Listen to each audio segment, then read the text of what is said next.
শাহজালালের চেতনা ছিল এই জমিন থেকে গৌর গোবিন্দকে উৎখাত করা।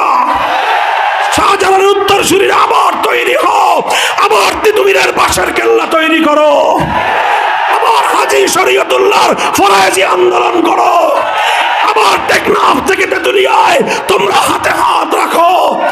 ভারত যদি বাংলাদেশের অভ্যন্তরে কোন হস্তক্ষেপ করতে চায় 20 কোটি মানুষ একসঙ্গে রুখে দাঁড়াবো, একসঙ্গে রুখে দাঁড়াবো।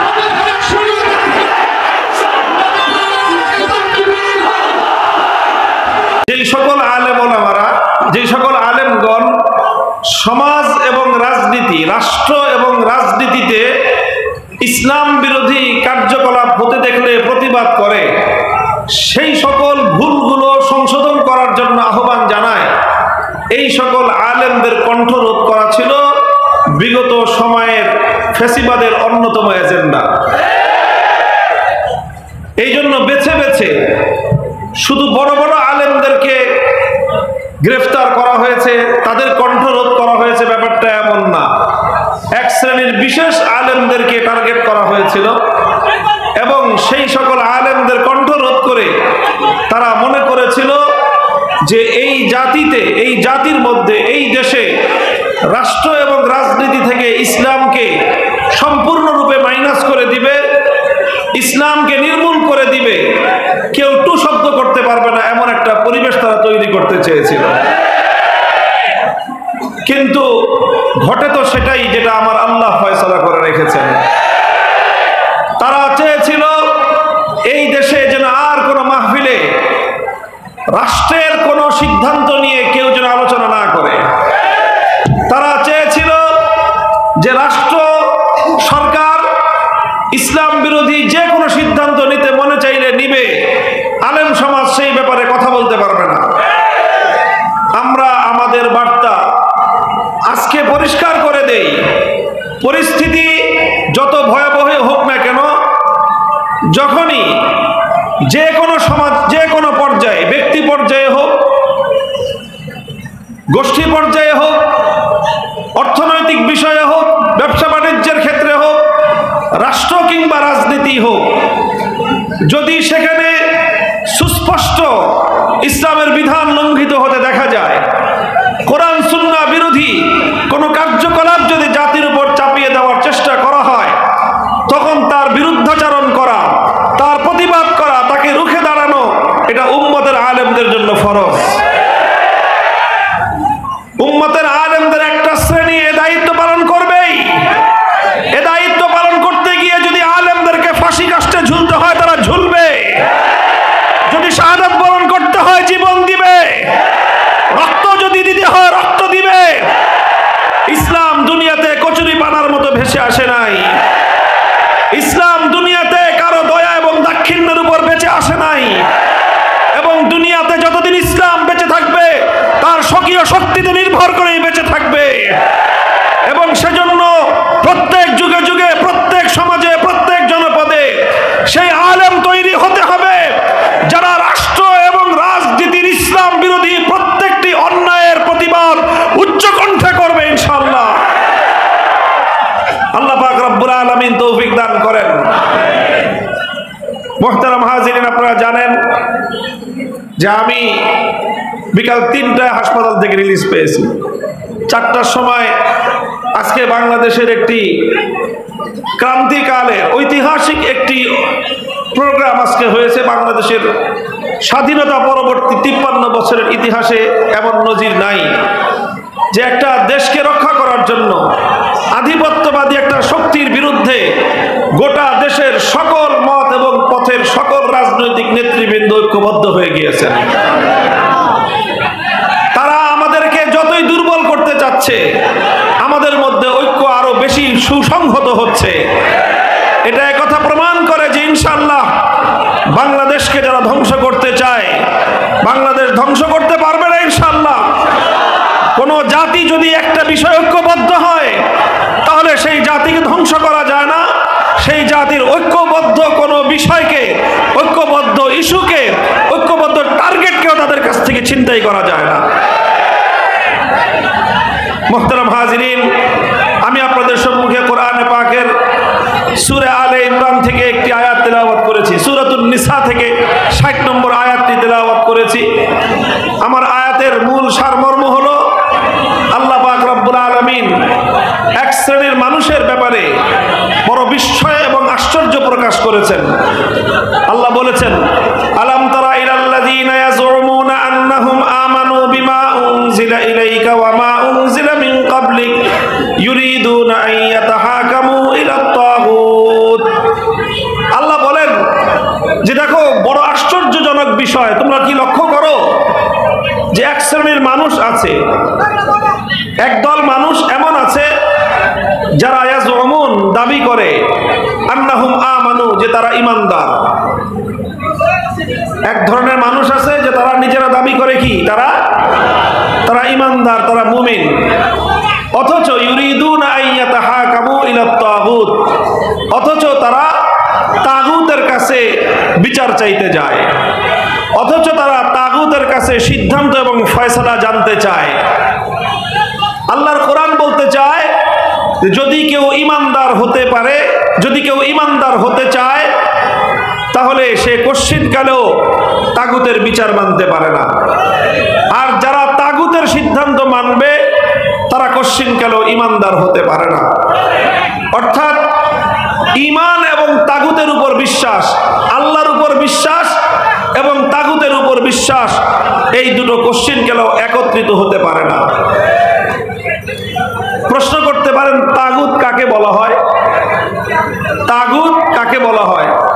কোরআনে পাকের একটা শব্দ, এটা বহুল ব্যবহৃত শব্দ। কোরআনে পাকের অসংখ্য জায়গায় এই তাগুতকে মার্ক করা হয়েছে এবং তাগুতের ব্যাপারে সতর্ক করা হয়েছে, তাগুতকে পরিহার করতে বলা হয়েছে, তাগুতকে শয়তানের পথ বলে আখ্যায়িত করা হয়েছে। প্রশ্ন হলো, তাগুত কাকে বলা হয়? লক্ষ্য করে বুঝেন, তাগুত কাকে বলা হয়? যারা কোরআনে পাকের ব্যাখ্যাকারী সর্বযুগে এই তাগুতের ব্যাখ্যা দিয়েছেন। তাগুত বলা হয় গায়রুল্লাহ। বুঝেন আপনারা গায়রুল্লাহ? গায়রুল্লাহ কাকে বলে? গায়রুল্লাহ মানে কি? আল্লাহ ছাড়া। গায়রুল্লাহ মানে, সবাই বলেন, গায়রুল্লাহ মানে এই মহাবিশ্বের মধ্যে এক আল্লাহ, আল্লাহ বাকি যা আছে সব হলো গায়রুল্লাহ। আল্লাহ ছাড়া যা আছে সব কি? গায়রুল্লাহ। কোন গায়রুল্লাহকে যদি আল্লাহর আসনে বসানো হয় তাহলে সেই গায়রুল্লাহকে বলা হয় তাগুত। কথা পরিষ্কার? বুঝতে পারলেন তাগুত কাকে বলা হয়? কোন গায়রুল্লাহকে যদি আপনি আল্লাহর আসনে বসান, আল্লাহর স্থানে যদি গায়রুল্লাহকে বসান, আল্লাহর স্থান যদি আপনি গায়রুল্লাহকে দেন, তাহলে সেই গায়রুল্লাহকে কি বলে? তাগুত বলা হয়। যেমন ইবাদত একমাত্র কার প্রাপ্য? ইবাদতের মালিক একমাত্র কে? ইবাদত যদি আল্লাহ ছাড়া অন্য কারো গায়রুল্লাহর জন্য করা হয় তাহলে সেই গায়রুল্লাহকে বলা হয় তাগুত। যেরকম কেউ যদি দুর্গার পূজা করে তাহলে এই দুর্গাটাকে বলা হবে তাগুত। কেউ যদি সরস্বতী, কালী ইত্যাদি বিভিন্ন মূর্তির পূজা করে তাহলে ইবাদত এবং পূজা একমাত্র কে পায়? এদিকে তাকান না ভাই, ওদিকে যা হয় হোক, আপনি লক্ষ্য করেন কথা, এদিকে কথা বলবেন না, এদিকে তাকান, অন্যদিকে তাকাবেন না আপনারা ভাই। কথা অল্প সময় বলবো আমি, দীর্ঘ সময় কথা বলার আমার শারীরিক ফিটনেস নাই। আমি বলতেছিলাম যে ইবাদতের একমাত্র উপযুক্ত কে? জোরে বলেন, সবাই একসাথে বলেন। মহাবিশ্বের মধ্যে ইবাদতের উপযুক্ত একমাত্র কে? আল্লাহকে বাদ দিয়ে যদি কোনো গায়রুল্লাহর জন্য পূজা করা হয়, ইবাদত করা হয়, তাহলে সেই গায়রুল্লাহকে কি বলে? তাগুত বলা হয়। ঠিক ওই রকম ভাবে ইবাদতের মালিক যেরকম একমাত্র আল্লাহ, ঠিক একইভাবে এই মহাবিশ্বের মধ্যে আইন তৈরি করবার, বিধান দেওয়ার চূড়ান্ত ক্ষমতা একমাত্র কার? আল্লাহর বিধানের বাইরে দুনিয়ার কেউ বিধান দেওয়ার মালিক নয়। আল্লাহর বিধানের বাইরে কোনো বিধান তৈরি করবার এখতিয়ার কারো নাই। দুনিয়ার কোনো মানুষ যদি আল্লাহর কোনো আইনের বিরুদ্ধে কোনো আইন রচনা করে, তাহলে সেই মানুষকে বলা হয় তাগুত। যেরকম আল্লাহকে বাদ দিয়ে যদি কোনো গায়রুল্লাহর পূজা করা হয়, তাহলে সেই গায়রুল্লাহকে যেরকম তাগুত বলা হয়, ওই রকম ভাবে আল্লাহর আইনের বিরুদ্ধে যেই গায়রুল্লাহ আইন করবে, আল্লাহর আইনের বিপরীতে যেই মানুষ বিধান তৈরি করবে, সেই মানুষকেই বলা হবে তাগুত। আল্লাহর আইনের বিরুদ্ধে গিয়ে যদি কোনো রাজা বাদশাহ আইন করে, সেই রাজা বাদশাকে বলা হয় তাগুত। আল্লাহর আইনের বিরুদ্ধে যদি কোনো রাষ্ট্রপতি আইন করে, সেই রাষ্ট্রপতিকে বলা হয় তাগুত। আল্লাহর আইনের বিরুদ্ধে যদি কোনো প্রধানমন্ত্রী আইন করে, সেই প্রধানমন্ত্রীকে বলা হয় তাগুত। আল্লাহর আইনের বিরুদ্ধে কোনো মন্ত্রী পরিষদ যদি কোনো আইন অনুমোদন দেয়, সেই মন্ত্রী পরিষদকে বলা হয় তাগুত। আল্লাহর আইনের বিরুদ্ধে কোনো বিচারালয়, কোনো বিচারপতি, কোনো আদালত যদি কোনো আইন করে, সেই আদালতকে বলা হয় তাগুত। আল্লাহর আইনের বিরুদ্ধে কোনো আইন পরিষদ, কোনো সংসদ যদি কোনো আইন পাশ করে, সেই সংসদকে বলা হয় তাগুত। মুহতারাম হাজিরিন, আল্লাহর কোরআন পরিষ্কার বলে দিয়েছে, তুমি হয় আল্লাহর উপর বিশ্বাসী হবা, আর না হয় তাগুতে বিশ্বাসী হবা। আল্লাহর উপর বিশ্বাস আর তাগুতের উপর বিশ্বাস কোনোদিন একসাথে হতে পারে না। আল্লাযীনা আমানু ইউকাতিলুনা ফী সাবিলিল্লাহ ওয়াল্লাযীনা কাফারু ইউকাতিলুনা ফী সাবিলিত তাগুত। কোরআন বলে দিয়েছে যে যারা আল্লাহর পথে, যারা ঈমানদার, তারা আল্লাহর পথে লড়াই করে, আল্লাহর পথে সংগ্রাম করে। যারা বেঈমান, তারা তাগুতের পথে লড়াই করে, তাগুতের পথে সংগ্রাম করে। কোরআন আরো পরিষ্কার বলে দিয়েছে, ক্বাদ তাবায়্যানার রুশদু মিনাল গাই ফামান ইয়াকফুর বিত তাগুত ওয়া ইউমিন বিল্লাহ। স্পষ্ট হয়ে গিয়েছে কোনটা হেদায়েত আর কোনটা গুমরাহি, কোনটা পথ ভ্রষ্টতা, কোনটা সঠিক পথ, পরিষ্কার হয়ে গিয়েছে। ফামান ইয়াকফুর বিত তাগুত ওয়া ইউমিন বিল্লাহ, যে আল্লাহর উপর ঈমান আনবে, তাগুতকে অস্বীকার করবে, সেই একমাত্র মুক্তি লাভ করবে। মুহতারাম হাজিরিন, এই জন্য খুব লক্ষ্য করে এই কথাটা শুনেন আমার, যারা আল্লাহকে বাদ দিয়ে এক দুর্গার পূজা করে, সেই ব্যক্তি ঈমানদার হতে পারে? আল্লাহকে বাদ দিয়ে যারা কালী অথবা সরস্বতীর পূজা করে, তারা ঈমানদার হতে পারে? দুর্গার পূজারী যেমন ঈমানদার হতে পারে না, মানব রচিত আইনকে যারা আল্লাহর আইন বাদ দিয়ে বিশ্বাস করে, তারাও ঈমানদার হতে পারে না।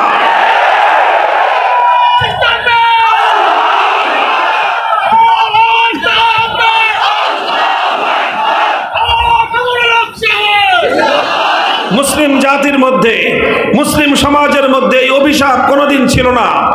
মুসলমানদের মধ্যে আল্লাহর আইনের বিরুদ্ধে গিয়ে মানুষ নিজেরা আইন তৈরি করে, সেই আইনের দ্বারা মানুষকে শাসন করবে, এই অভিশপ্ত ধারা মুসলমানদের মধ্যে ছিল না। এই ধারা ছিল ইহুদিদের মধ্যে, এই ধারা ছিল খ্রিস্টানদের মধ্যে, এই ধারা ছিল মূর্তি পূজকদের মধ্যে। এক আল্লাহ বিশ্বাসী একত্ববাদীদের মধ্যে কোনোদিন এই বিষয়টা, এই অভিশপ্ত ধারা ছিল না। সর্বপ্রথম মুসলমানদের মধ্যে এই অভিশপ্ত ধারা চালু করেছিল তাতারিরা। তারা চেঙ্গিস খানের বানানো আইন, আল্লাহর আইনের পরিবর্তে আল্লাহর আইনকে উৎখাত করে সমাজে তারা চেঙ্গিস খানের আইন বাস্তবায়ন করেছিল। তখন মুসলমানরা সেই তাতারিদের বিরুদ্ধে যুদ্ধ করেছে, লড়াই করেছে, জীবন দিয়েছে। হাজার হাজার নয়, লক্ষ লক্ষ মুসলমান শাহাদাত বরণ করে তারপরে সেই তাতারিদের বর্বরতাকে রুখে দিয়ে আবার মুসলমানদের মধ্যে আল্লাহর আইনের শাসন তারা ফিরিয়ে এনেছিল। মুহতারাম হাজিরিন, এইভাবে চলতে চলতে 18 শতক পর্যন্ত পৃথিবীতে মুসলিম সমাজে আল্লাহর আইন বলবৎ ছিল।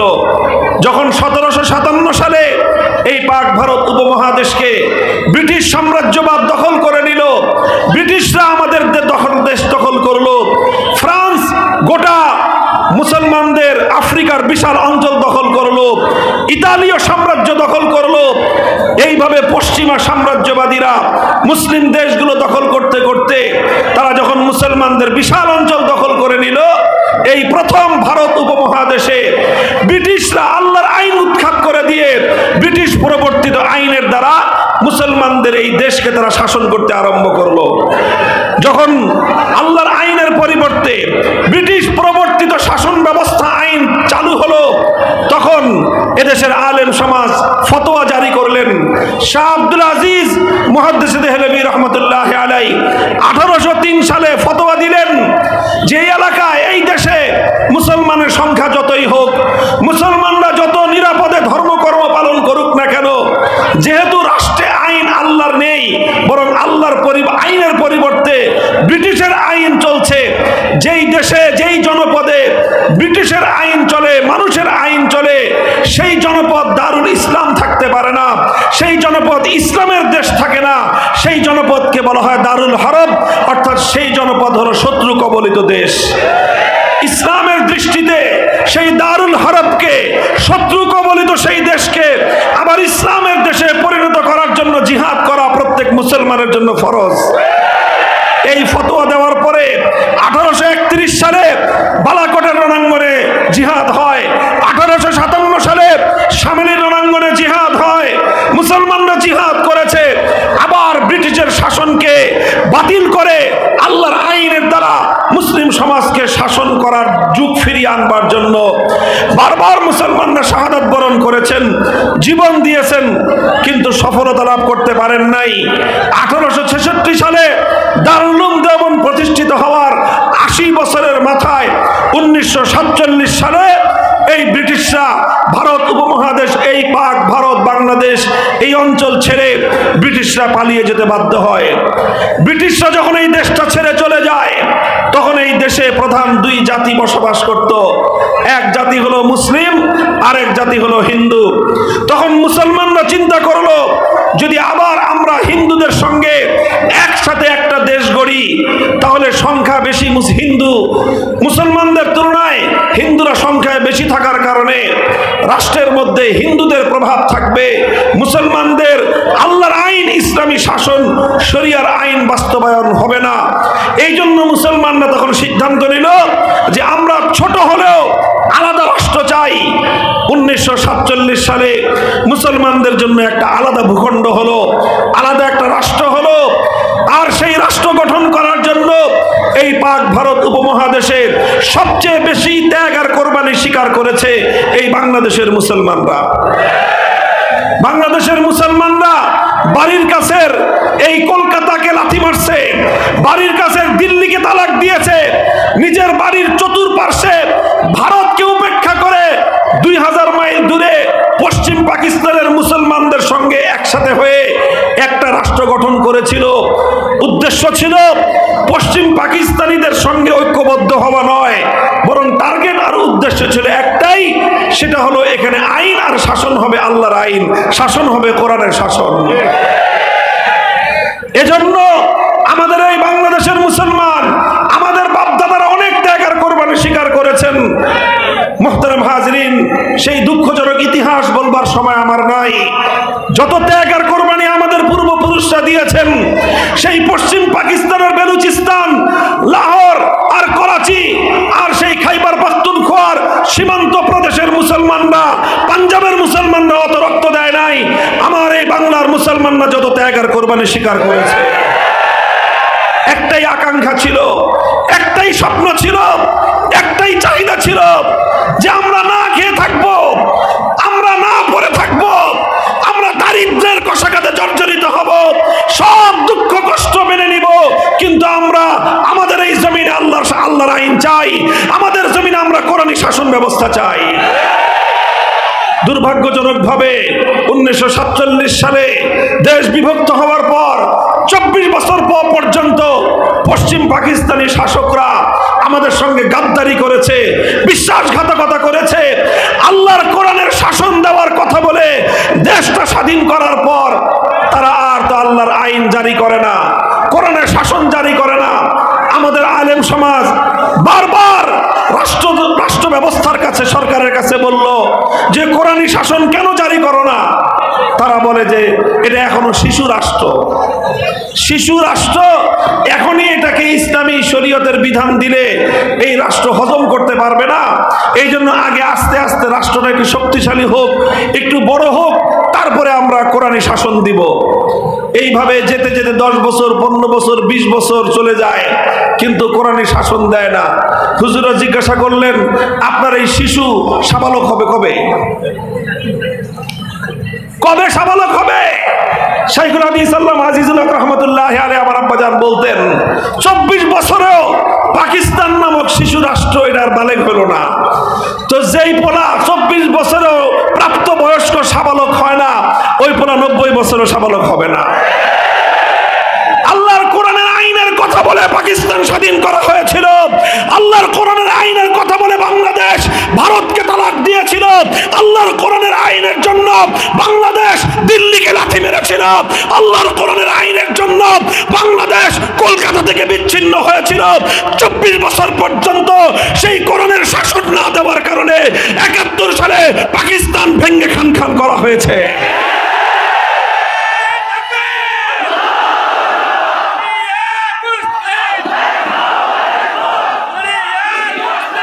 মুহতারাম হাজিরিন, কথাটা বুঝেন। 1970 সালে একটা জাতীয় নির্বাচন হলো পাকিস্তানে। সেই জাতীয় নির্বাচনে গোটা বাংলাদেশের পক্ষ থেকে একজন নেতা তার দল নিয়ে তিনি নির্বাচন করলেন। তিনি ঘোষণা দিলেন যে যদি আমরা বিজয়ী হতে পারি তাহলে আমরা কোরআন সুন্নাহর বিরুদ্ধে কোনো আইন করব না, কোরআন সুন্নাহ বিরোধী কোনো আইন করব না। সেই নেতার নাম হলো শেখ মুজিবুর রহমান সাহেব। তার দলের নাম হলো আওয়ামী লীগ, আর তাদের দলীয় প্রতীক হলো নৌকা। 70 সালের জাতীয় নির্বাচনে আওয়ামী লীগের দলীয় ম্যানিফেস্টো, নির্বাচনী ইশতেহারের মধ্যে এই কথা স্পষ্ট ঘোষণা ছিল যে নির্বাচনে বিজয়ী হতে পারলে কোরআন সুন্নাহ বিরোধী কোনো আইন করবেন না। এদেশের মানুষ নৌকা মার্কার বাক্সে সিল মারলো, এমন সিল মারাই মারলো যে একেবারে নিরঙ্কুশ সংখ্যাগরিষ্ঠতা তারা পেল। কিন্তু পশ্চিম পাকিস্তানিরা ক্ষমতা দিল না। 25শে মার্চ ভয়াল কালো রাতে তারা নির্মম হত্যাযজ্ঞ চালালো। 26শে মার্চ স্বাধীনতার ঘোষণা হলো কালুরঘাট থেকে। 16ই ডিসেম্বর বাংলাদেশ স্বাধীন হলো। এই 9 মাসের রক্তক্ষয়ী মুক্তি সংগ্রামের মধ্য দিয়ে বাংলাদেশ স্বাধীন হলো। আর এই 9 মাস শেখ মুজিবুর রহমান সাহেব পশ্চিম পাকিস্তানে বন্দিত্বের সাথে তিনি আপ্যায়িত হলেন। 71-এর 16ই ডিসেম্বর বাংলাদেশ স্বাধীন হওয়ার পরে তিনি পাকিস্তান থেকে বাংলাদেশে সোজা না এসে সোজা লন্ডনে গেলেন। আর ভারতের প্রধানমন্ত্রী শ্রীমতী ইন্দিরা গান্ধীর সঙ্গে ওনার সাক্ষাৎ হলো। শ্রীমতী ইন্দিরা গান্ধী ভারতের প্রধানমন্ত্রী শেখ মুজিবুর রহমান সাহেবের পকেটের মধ্যে একটা চিরকুট ধরায়া দিলেন, ছোট্ট একটা চিরকুট। সেই চিরকুটের মধ্যে তিনি ভারত রাষ্ট্রের যে সংবিধান, সেই সংবিধানের মূল নীতিগুলোকে বাংলাদেশের রাষ্ট্রের সংবিধানের মূলনীতি হিসেবে সাব্যস্ত করার জন্য শেখ মুজিবুর রহমানকে অর্ডার করলেন। শেখ মুজিবুর রহমান সাহেব বাংলাদেশের নেতা হয়ে ভারতের প্রধানমন্ত্রীর নির্দেশে ভারতের সংবিধানের অনুকরণে 72 সালে বাংলাদেশে একটা সংবিধান দিলেন। সেই সংবিধানের 4 মূলনীতির অনেকগুলো মূলনীতি ছিল কুফরি মূলনীতি, ইসলাম বিরোধী মূলনীতি। সেই মূলনীতিগুলো ছিল মুক্তিযুদ্ধের 71-এর মূল চেতনার পরিপন্থী মূলনীতি। আপনাদেরকে আজকে এই কথাটা বাংলাদেশের মানুষ খুব ভালো করে বুঝতে হবে। একটা হলো 71-এর চেতনা, আরেকটা হলো 72-এর চেতনা। আজ 50 বছর ধরে বাংলাদেশের মুসলমানদেরকে 72-এর চেতনাকে 71-এর চেতনা নামে গেলানো হয়েছে। এই যে ভেজাল চেতনা খেয়ে খেয়ে এদেশের মানুষ অর্ধেক আওয়ামী লীগ হয়ে গেছে। 71-এর চেতনা 72-এর চেতনা এক নয়। 71-এর চেতনা ছিল জালিমের বিরুদ্ধে মজলুমের লড়াই। 71-এর চেতনা ছিল অধিকার আদায়ের লড়াই। 71-এর চেতনা ছিল স্বৈরাচারের বিরুদ্ধে লড়াই। 72-এর চেতনা ছিল ইসলামের বিরুদ্ধে লড়াই। 72-এর চেতনা ছিল কুফরি ধর্মনিরপেক্ষতাবাদ। 72-এর চেতনা ছিল বাংলাদেশের স্বাধীনতাকে ভারতের সামনে বলি দেওয়া। সেই ভারতের সাথে, ভারতের রাষ্ট্রের সামনে বাংলাদেশকে বলি দিয়ে বাংলাদেশের সংবিধানকে জবাই করে ভারতীয় সংবিধান বাংলাদেশের জনগণের উপর চাপিয়ে দেওয়া হয়েছিল। এই জন্যই ভারত সবসময় চায় তার সেবা দাস এই বাংলাদেশে থাকুক। মোহতারাম হাজিরিন, দীর্ঘ লম্বা আর আমি কোনো কথা বলবো না। এই জায়গাটায় আমি আমার আলোচনা সমাপ্ত করব শুধু একটা কথা আপনাদেরকে বুঝায় দিয়ে। খুব ভালো করে বুঝে রাখেন। অনেকে মনে করে ধর্মনিরপেক্ষতা মানে হলো ধর্ম পালনের স্বাধীনতা। না, ধর্মনিরপেক্ষতা মানে কোনোদিন ধর্ম পালনের স্বাধীনতা নয়। ধর্মনিরপেক্ষতার মূল অর্থ হলো রাষ্ট্রের সঙ্গে ধর্মের কোনো সম্পর্ক থাকবে না। এটাই হলো ধর্মনিরপেক্ষতার সকল বিবেচনা গ্রহণযোগ্য যে ডেফিনিশন। সেকুলারিজমের অর্থই হলো রাষ্ট্রের সঙ্গে ধর্মের কোনো সম্পর্ক থাকতে পারবে না। যদি একজন মানুষ ধর্মনিরপেক্ষতাকে মানে, কোরআনে পাকের সূরাতুল মাইদার 6 নম্বর আয়াতকে অস্বীকার করতে হবে। আর যদি সে কোরআনে পাকের সূরাতুল মাইদার 6 নম্বর আয়াতকে বিশ্বাস করে, ধর্মনিরপেক্ষতাকে সে মানতে পারে না। আল-ইয়াওমা আকমালতু লাকুম দীনাকুম ওয়া আতমামতু আলাইকুম নি'মাতি ওয়া রাদিতু লাকুমুল ইসলাম দীনা। ইসলাম হলো পূর্ণাঙ্গ জীবন ব্যবস্থা, এটা আল্লাহ বলে দিয়েছেন। সুতরাং ইসলাম অনুযায়ী মানুষের ব্যক্তি জীবন চলবে, ইসলাম অনুযায়ী মানুষের সমাজ জীবন চলবে, ইসলাম অনুযায়ী মানুষের পরিবার জীবন চলবে, ইসলাম অনুযায়ী মানুষের অর্থনৈতিক জীবন চলবে, ইসলাম অনুযায়ী মানুষের রাষ্ট্র এবং রাজনীতি চলবে। যদি কেউ বলে যে ইসলামের মধ্যে রাষ্ট্র এবং রাজনীতি নাই, তাহলে সে ইসলামকে অস্বীকার করলো, ইসলামের একটা অংশকে অস্বীকার করলো। যে ইসলামের অংশকে অস্বীকার করে সে কোনোদিন ঈমানদার হতে পারে না। মুহতারাম হাজিরিন, আমরা আলেমরা এতদিন ধরে চিৎকার করে আসতেছি যে এই ধর্মনিরপেক্ষ মতবাদের মাধ্যমে ভারত বাংলাদেশের উপর আগ্রাসন চালায়। আর আজ এখন দিবালোকের ন্যায় স্পষ্ট হয়ে গিয়েছে এই ধর্মনিরপেক্ষ নামক কুফরি মতবাদের মাধ্যমে ভারতীয় আদর্শই বাংলাদেশে 50 বছর পর্যন্ত চলেছে। 75 সালের পর বাংলাদেশের একজন রাষ্ট্রনায়ক তিনি এই ধর্মনিরপেক্ষতাকে উৎখাত করে তার পরিবর্তে আল্লাহর উপর অবিচল আস্থা এবং বিশ্বাস তিনি সংযুক্ত করেছিলেন। কিন্তু 8 সালে আবার এই ফ্যাসিবাদী সরকার ক্ষমতায় এসে আল্লাহর উপর অবিচল আস্থা এবং বিশ্বাসকে দূর করে দিয়ে এই দেশটাকে আবার ভারত মাতার চরণে বলি দেওয়ার ব্যবস্থা করেছিলেন। তিনি বাংলাদেশের মানুষের স্বার্থ দেখেন নাই, তিনি ভারতের স্বার্থ দেখে এই বাংলাদেশকে ভারতের জন্য কোরবানি করতে, বলি দেওয়ার জন্য যা কিছু করার তাই করেছিলেন। আর যখন এই দেশের মানুষ তাকে উৎখাত করলো, পৃথিবীর কোন রাষ্ট্র তাকে জায়গা দেয় নাই, ভারত তাকে তার কোলে টেনে তুলে নিয়েছে। এখন আবার ভারত তার স্বার্থ রক্ষা করার জন্য, একজন ব্যক্তির স্বার্থ রক্ষা করার জন্য 20 কোটি বাংলাদেশের মানুষের বিরুদ্ধে যুদ্ধ ঘোষণা করেছে। মুহতারাম হাজিরিন, এখন আমাদের গোটা জাতিকে ঐক্যবদ্ধ হতে হবে। মনে রাখতে হবে আমরা শাহজালালের উত্তরসূরি। মনে রাখতে হবে শাহজালালের চেতনা ছিল এই জমিন থেকে গৌর গোবিন্দকে উৎখাত করা। শাহজালালের উত্তরসূরিরা আবার তৈরি হোক, আবার তিতুমিরের বাঁশের কেল্লা তৈরি করো, আবার হাজী শরীয়তুল্লাহর ফরায়েজি আন্দোলন করো, আবার টেকনাফ থেকে তেতুলিয়ায় তোমরা হাতে হাত রাখো। ভারত যদি বাংলাদেশের অভ্যন্তরে কোন হস্তক্ষেপ করতে চায়, 20 কোটি মানুষ একসঙ্গে রুখে দাঁড়াবো, একসঙ্গে রুখে দাঁড়াবো।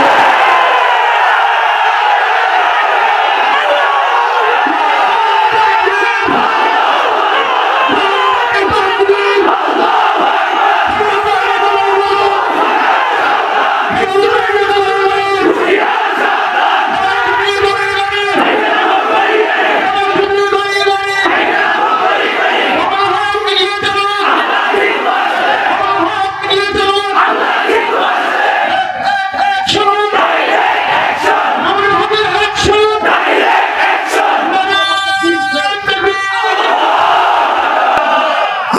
আমাদের ব্যাপারে, বাংলাদেশের ব্যাপারে ভারত রাষ্ট্র এবং ভারতের মিডিয়া সরকারি ষড়যন্ত্রের অংশ হিসেবে অপপ্রচার চালাচ্ছে। বাংলাদেশে নাকি হিন্দুদের উপর নির্যাতন হচ্ছে। আমরা বলতে চাই, বিগত 3 মাস ধরে হিন্দু ধর্মাবলম্বী ভাইয়েরা যেই নিরাপত্তা ভোগ করতেছে, আওয়ামী লীগের 15 বছরে এই নিরাপত্তা তারা পায় নাই। নানা ধরনের রাজনৈতিক কারণে তাদের বিভিন্ন স্থাপনা, বাড়িঘর, সহায় সম্পত্তি জবরদখল করা হতো। আর এখন সকলে মিলে আমরা আরো বেশি নিরাপত্তা দিব। আমরা যার যার ধর্ম পালনে পরিপূর্ণ স্বাধীনতায় বিশ্বাসী। আল্লাহর কোরআন প্রদত্ত সব ধর্মাবলম্বীদের ধর্মীয় অধিকার রক্ষা করার জন্য আমরা যে কোনো ত্যাগ আর কোরবানি স্বীকার করতে প্রস্তুত।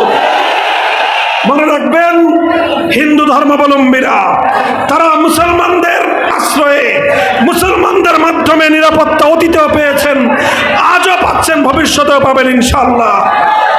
কিন্তু যদি ইসকন নামক যেই সন্ত্রাসী জঙ্গিবাদী সংগঠন হিন্দুত্ববাদকে বাংলাদেশের মুসলমানদের উপর চাপিয়ে দেওয়ার চেষ্টা করে, ইসকনের জায়গা বাংলাদেশে হবে না। শহীদ সাইফুল ইসলাম আলিফ বাংলাদেশে একজন মুসলিম সরকারি তরুণ আইনজীবী, সরকারি কর্মকর্তা। আদালত চত্বরে যেভাবে তাকে নির্মমভাবে কুপিয়ে জবাই করে দিনে দুপুরে হত্যা করা হয়েছে, বাংলাদেশের 50 বছরের ইতিহাসে কোনো হিন্দুকে এভাবে, মুসলিম নামধারীরাও এভাবে হত্যা করে নাই। তারা চেয়েছিল মুসলমানরা যেন ক্ষিপ্ত হয়ে হিন্দুদের উপর হামলা চালায়। তারা চেয়েছিল মুসলমানরা যেন উত্তেজিত হয়ে হিন্দুদের মন্দিরে হামলা চালায়। আলহামদুলিল্লাহ, আলেম সমাজ, বাংলাদেশের মুসলমানরা সচেতন ছিলেন। তারা বুঝতে পেরেছেন যে এটা হলো আমাদের জন্য একটা উস্কানি। আমরা এই পাতা ফাঁদে পা দিলে সারা দুনিয়াকে নিয়ে বাংলাদেশের উপর তারা ঝাঁপিয়ে পড়ত। আমরা পরিষ্কার ভাষায় বলতে চাই, আমরা সব ধর্মাবলম্বীদের ধর্মীয় স্বাধীনতায় বিশ্বাসী। হিন্দু ধর্মাবলম্বীরা তাদের ধর্ম পালন করবে, বৌদ্ধরা তাদের ধর্ম পালন করবে, খ্রিস্টানরা তাদের ধর্ম পালন করবে এবং মুসলমানরাও তাদের ধর্ম পালন করবে। মুসলমানদের ব্যক্তি জীবনে, পরিবার জীবনে, রাষ্ট্র এবং রাজনীতিতে ধর্ম পালন করার প্রতি যেই সকল বাধা প্রতিবন্ধকতা বাংলাদেশের সংবিধানে বর্তমান বিদ্যমান রয়েছে, এই সব প্রতিবন্ধকতা বাংলাদেশের সংবিধান থেকে উৎখাত করতে হবে। একটা ধারা বাংলাদেশের সংবিধানে সংযুক্ত করার প্রস্তাব করতেছি, সকলে শুনে রাখেন। প্রস্তাবনাটা হলো এই, ভাষাটা পরে ঠিক করে নিব। মূল প্রস্তাব হলো এই, আমাদের সংবিধানে এমন একটা ধারা থাকতে হবে যেই সংবিধানের যে কোনো আইন, যে কোনো নীতি, যে কোনো বিধান কোরআন সুন্নাহ পরিপন্থী হলে সেটা বাতিল এবং অকার্যকর হবে। এইরকম একটা ধারা যদি সংযুক্ত হয়, তাহলে এদেশে কেউ ইসলামকে মাইনাস করার ষড়যন্ত্র করতে পারবে না। এরকম একটা ধারা প্রতিষ্ঠার, সংযুক্ত করার এরকম একটা সংস্কার প্রস্তাবনা নিয়ে এদেশের আলেম সমাজ যদি আগে বাড়ে, আপনারা আলেমদের সাথে থাকবেন তো ইনশাল্লাহ। আমরা এই বিষয় নিয়ে আর লম্বা কথা বলবো না। এখন আমাদের সকলের একটাই কথা, এই দেশ 47 সালে দিল্লি থেকে স্বাধীন হয়েছিল ইসলামী শাসন কায়েমের জন্য। 1970 সালে অঙ্গীকার করা হয়েছিল কোরআন সুন্নাহ বিরোধী কোনো আইন করা হবে না। 1975 সালের পরে এখানে সংবিধানে যুক্ত করা হয়েছিল আল্লাহর উপর অবিচল আস্থা এবং বিশ্বাস হবে সংবিধানের মূলনীতি। কাজে এই সকল বুনিয়াদগুলোর উপর আগামীর বাংলাদেশ আমরা দেখতে চাই। এদেশে আমি বুক ফুলিয়ে ইসলামী রাজনীতি করতে চাই। এদেশে আমি আল্লাহর কোরআনের শাসন কায়েম করবার জন্য, আমি রাষ্ট্র এবং রাজনীতিতে ইসলামী অনুশাসন কায়েম করার জন্য যে চেষ্টা করতে চাই, সেই চেষ্টা করার অধিকার চাই। যদি আমাদেরকে সে অধিকার সাংবিধানিকভাবে ফিরিয়ে না দেওয়া হয়, যা করতে হয় আমরা তাই করব, প্রয়োজন আমরা যুদ্ধ করব।